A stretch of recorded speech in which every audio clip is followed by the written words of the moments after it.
What's up, you guys? Welcome to Walk the Line. We're going to be talking some prop bets for UFC 309, the massive UFC 309 fight card. Some of you guys probably don't agree with that statement that I just said. I've been seeing some comments under my full prediction video, and I've been seeing some comments up on IG of people throwing shade at this card. People have been saying that it's overrated. It's not as stacked as others believe it to be. I'm in complete disagreement with those comments, guys. I'll let you know right now. Maybe I'm a little bit biased, but I love this fight card, and I'll tell you guys why. And if you can, comment under this video and give me clarity why you guys believe that this card's overrated. Okay, now, I am a little biased in the sense that I'm an old-time fan at this point in time. It's kind of crazy to think. I mean, I'm still young, man, and I could hang with the best of them. But I understand that there's a lot of younger fight fans that are starting to watch these videos and just younger fight fans that are out there in general. And some of you guys never got to witness the rise of a Stipe Miocic or John Jones. They're older fighters to you guys, and you guys kind of want to see the page turn on those fighters. I understand it. We got fighters like Tom Aspinall out there and all these young studs that are putting in a lot of work, and they're different type of mixed martial artists. They're the new breed. Some of you guys don't really care to see the old timers fight, but when you've been watching them from day one, like I have, I was familiar with Stipe and John Jones before they even joined the UFC. Okay, so I got to watch their rise through the UFC. I got to watch them eventually become champions for the first time and create legacies for themselves. So I love that fight. Can you guys let me know why you guys aren't as excited as I am for the Charles Oliveira versus Michael Chandler fight? We saw how that fight took place the first time. We know we're going to get more of that. Two of the most exciting fighters in the fight game. That's an awesome co-main event. And then here's where the curveball comes in. See, I'm a huge Bo Nickel guy. I'm very excited to see his trajectory towards maybe fighting for the belt one day. I think that he is going to take USA MMA to another level. I think that we're going to get a lot of collegiate wrestlers from the United States starting to work their way into MMA, and I'm a huge supporter and fan of what he's doing. And I know on the other hand, a lot of you guys don't really like him. You guys feel that he's kind of cocky, and you guys think that he's a fighter that hasn't proven himself at this point in time, which I understand. He doesn't have a lot of big-time victories thus far, but give him time. He's 28 years old. I'm so excited to see the step up in competition in a fighter like Paul Craig, and he's a different puzzle to solve. Bo Nickel's never fought in an MMA fight against a fighter that's as dangerous down in the mat with his jiu-jitsu. He's not going to be able to just use his wrestling. That's a fun fight. Okay, other than that, you got young fighters that are also looking to really make a name for themselves, like Mauricio Rufy. That's a fighter that has a lot of potential. He's exciting to watch. Marcus McGee is another fighter you want to keep an eye on. He's a fighter that may really start to make a name for himself, even though he's a little older in age. Keep an eye on McGee. He's an exciting fighter. Chris Weidman and Jim Miller. Those are two fighters that I've been a huge fan of from day one. So some of you guys, kind of like we said in the beginning, some of you guys don't really care about those old-time fighters. I think that's the reason why a lot of you guys aren't as high on this fight card. But give me some clarity there. I mean, are you guys not excited to see Veronica Hardy step into the cage? I know I'm excited for that, but you know, in all seriousness, I'm very excited to see the legend Chris Weidman and the legend Jim Miller look to get back in there and get a W late in their careers. I mean, that's what it is. I think that's really what it is. I think if you're not a fan of this fight card, you're probably a younger fan of the sport. And but we still got a couple of treats for you guys there. We talked, Rufy and whatnot. But all right, guys, I won't hold you up anymore. A little intro. We got timestamps. You guys could jump right to the prop bets if you don't want to hear the teller ramble before we jump into the betting lines.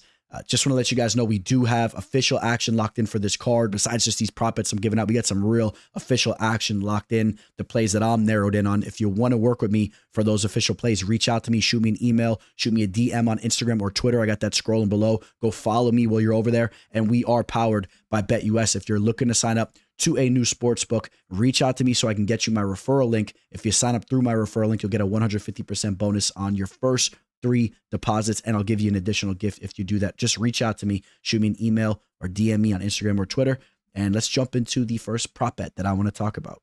The teller. Speaking about one of those legends that I'm excited to see return to the octagon, we got Chris Weidman taking on Eric Anders. Of course, this fight taking place in the middleweight division. For all you newer fight fans, understand that Chris Weidman is a fighter that you probably have to have etched in your Mount Rushmore of the middleweight division. Okay, comment below your Mount Rushmore for the middleweight division and see if you could try to avoid Weidman. I think you have to have him in the mix there. Okay, just a legend of the game. And note, I just caught an interview earlier today of Chris Weidman's, and he is not even close to contemplating retirement. Okay, even though he's 40 years old, he says win or lose, he's definitely stepping back into the cage again. He said that he would have loved to have retired at Madison Square Garden, but there's just no desire there. He has a lot more fight left to give.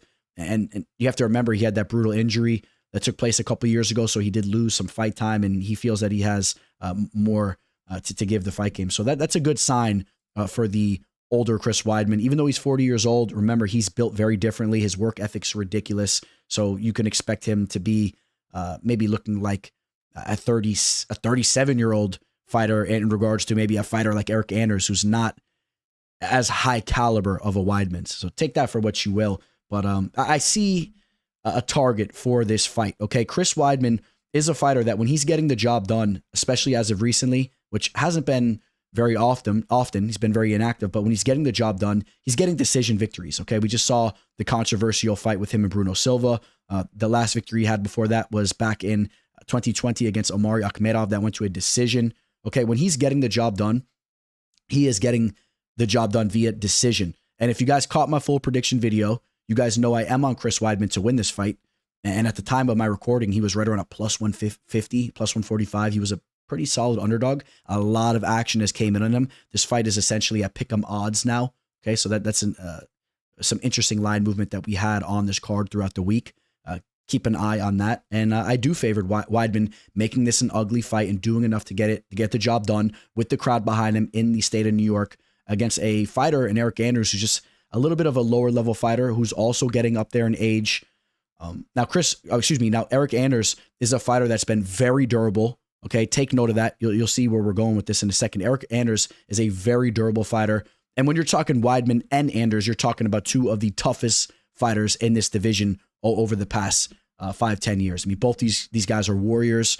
If you remember what Khalil Roundtree did to Eric Anders, just used him as a punching bag. Eric Anders never looking for a way out. When Eric Anders is losing a fight, it's pretty much by decision, okay? I mean, that's what you have to understand. This is a fighter that's very tough. The last time he was finished was via sub by the very tricky Andre Muniz. But as far as getting knocked out, you got to go all the way back to his fight with Thiago Santos. That was back in 2018, and Thiago Santos, a very heavy hitter, especially back then, and that was the only time we've seen him knocked out. I think that this fight really screams making it to the final bell. Okay, guys, I really do, and I favor Chris Weidman getting the decision victory there. If we do see a finish in this fight, if it's for Chris Weidman, maybe he pulls off a sub. We've also seen Anders sub once before, and he's underrated with his sub game. Maybe he could pull off some type of power choke, but I don't really see it. Other than that, maybe Anders gets a knockout victory. Weidman is a fighter that's been knocked out a few times throughout his lengthy career, but take note, it was against high-level competition. Some of those knockout losses you see, 6 of them, some of them were fluky. We've had some injuries mixed in there with some awkward finishes too, if you remember the Gegard Mousasi fight.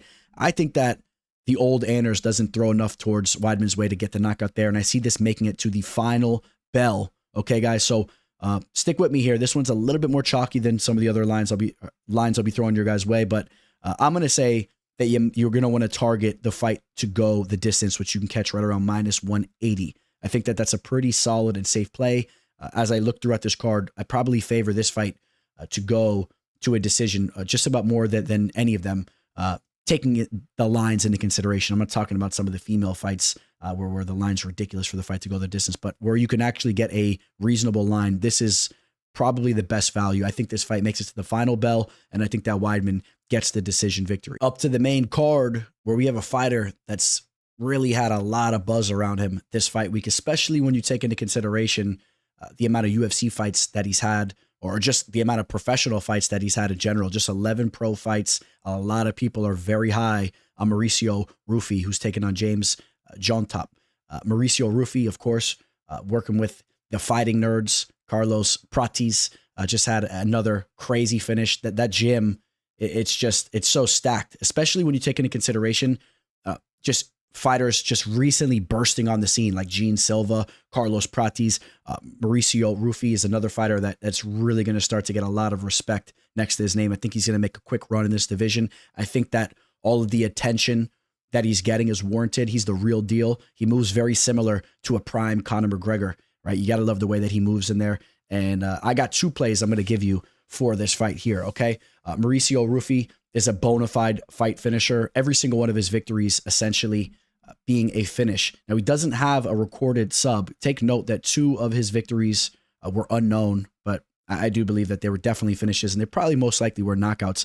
But I think with time, you'll start to see that he actually has decent jits. I think that it will start to show itself. I just think that he's a talent that's going to figure this whole game out. He's not going to just be a one-dimensional fighter.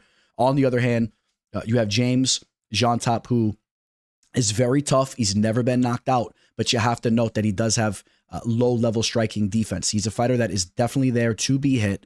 And if there was a matchup for Rufy to showcase some of those grappling skills, to show a different element of his game, this is a perfect matchup for him. I mean, how can you forget the performance that Jean Top had against Chris Padilla? Right now, Chris Padilla, a fighter that I'm a little higher on than many others. If you guys remember, we just caught him at what, like a plus 300 line in his last fight. I mean, we have respect for Chris Padilla, but still, to go out there and get subbed by him in the first round the way that he did, I mean, that was showing that was a showing that he's lacking down on the mat. And I wouldn't be surprised if Rufy can get him out of there in that manner. But of course, I'm actually favoring the knockout. The striking that Rufy has shown has been amazing to see. But here's the interesting factor. James has never been knocked out, and he definitely does have a granite chin. Okay, but like I'm going to circle back to what I said earlier. His striking defense is lower level, and I think that if you're banking on relying on your chin here against a super dynamic striker like Rufy, I think you're playing with fire. I could see Rufy hitting him with something wild in there, and with these small gloves, man. And by the way, we're going back to the old UFC gloves that were more inclined to see finishes. So take note of that. I just think that we're going to see James get knocked out for the first time in his pro career, but there's even a possibility that he gets subbed as well. So I'll tell you where I'm going with this one. I am liking this fight to end inside the distance. Now that's a little bit of a more chalky line. I'm going to give you a better one here in a second though, but you can catch that right around minus 200, minus 210, depending on your sports book. I think that there's still value on it. I don't think this fight makes it to the final bell. I really don't. If you want to get a better line there, you want a little bit more value for your dollar, you're probably going to want to go for the under 1.5, okay, which you can catch as high as plus 145. If you guys really want to get some nice plus action there, go for the under 1.5. I think that the finish probably would come early on in the fight. I could see Jean Top having another hiccup mentally like he did against Padilla, and you have even a more dangerous fighter in there with him. I think that we could see this fight end inside the first round, and Mauricio Rufy is a fighter that definitely looks to get you out early. Okay, he's coming off that first round knockout victory over Jamie Malarkey. He did have a little bit of a later finish on that Dana White's Contender Series fight against Raymond Magomedov, but before that, a lot of early finishes, okay? A lot of second, first round type of finishes. The one time that we've seen him lose, he was also knocked out himself in the second round. But I just don't really see that happening, but you could throw that in there as an X factor. If he loses, he's been finished. And you can go for that under 1.5, which you would be cashing in a lot if you've played that throughout his career. And I think that as we're on the main card, the crowd's going to be going crazy. And I think this is going to be another fight that's going to have a high pace to it. And I like the fight to be finished within the distance. If you want to play it a little bit safer, or you want to press on the pedal here, you want to step on the gas, take Mauricio Rufy, or excuse me, take the under 1.5 rounds on this fight, which you can get at a nice plus 145 line, okay? And then we'll stick around in the lightweight division where we have the rematch of Charles "Do Bronx" Oliveira, who's taking on Iron Mike Chandler. And I do understand, guys, just to be clear here, sorry for the graphic. Charles Oliveira is actually 35 years old. Okay, guys. So I understand that. Okay. I understand he's 35, not 32. I apologize. I know a lot of you guys were worked up about that in the comment section of the full prediction video. And no, in all seriousness, I appreciate you guys giving me that feedback there. Of course, we got to be accurate there, and I don't want to be giving anyone false info. So yes, 35 years old is Do Bronx.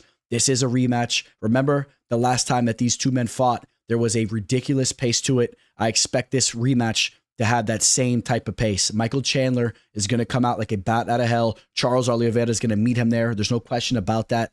I think you guys may know where I'm going with my pick here, but I think there's a very realistic chance either fighter gets a finish in the first round of this fight. Okay, this is one of those types of fights when you have two men like this that have very high caliber and very dangerous striking, and they go clash and they're throwing bombs at each other.